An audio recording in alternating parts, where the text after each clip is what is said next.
Bismillah, alhamdulillah, wassalatu wassalamu ala rasulillah, summa amma ba'd. Cek paribasa nyauk cai ku ayakan.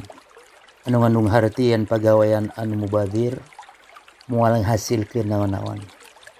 Eta pisan anu baris tumiba ka jalma anu ibadah bari teu dikedunan dua syaratna. Nyata syarat ibadah anu kahiji teh ikhlas. Dina ibadah nganungkul miharep ridho Allah Subhanahu wa taala.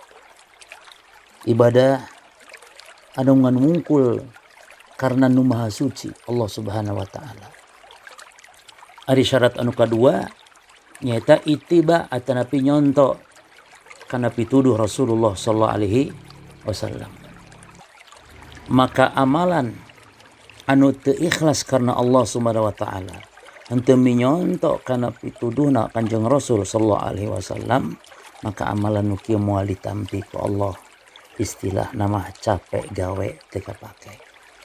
Allah Subhanahu wa taala ngadawuhkeun, qul hal nunabbiukum bil akhsarina a'mala alladzina dhalla sa'yuhum fil hayati dunya wa hum yahsabuna annahum yuhsinuna sun'a. Nah hayang aranjeun dibejaan ngeunaan jalma anu pangrugi-rugina amalana, nyata jalma anu sasar teu aya tuntunan dina amal nalika di dunia, tapi nyangka manehna geus migawe amal kahadean. Anu kitu anu dimaksud jalma anu pangrugi-rugina, capek gawe teu kapake. Kanjeng Nabi sallallahu alaihi wasallam ngadawuhkeun, man ahdatsa fi amrina hadza ma laysa minhu fahuwa rad.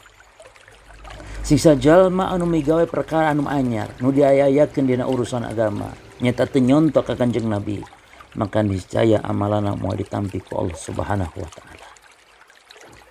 Saur al-Imam Ibnu Qayyim rahimahullah ta'ala anjeunna masian wejangan anu kalintang endahna.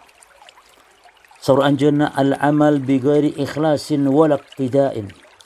Yen amal lamun teu dibarengan ku ikhlas jeung nyonto ka Kanjeng Rasul sallallahu alaihi wasallam, eta teh kal musafir yamla jirabuhu ramlan. Ibarat jalma nu keur nyaba, ibarat musafir anu pinuh saku bajuna teh, anu pinuh ku taneuh ku keusik. Yuskiruhu wala yanfa'uhu. Ngan ukur ngabeungberatkeun hungkul bari taya guna sareng mangfaatna. Tah eta perumpamaan siga kitu jalma anu migawe amal namun henteu ikhlas bari henteu minyonto ka Kanjeng Rasul sallallahu alaihi wasallam. Wallahu taala alam. Wa sallallahu wa sallama ala nabiyyina Muhammad. Assalamualaikum warahmatullahi wabarakatuh.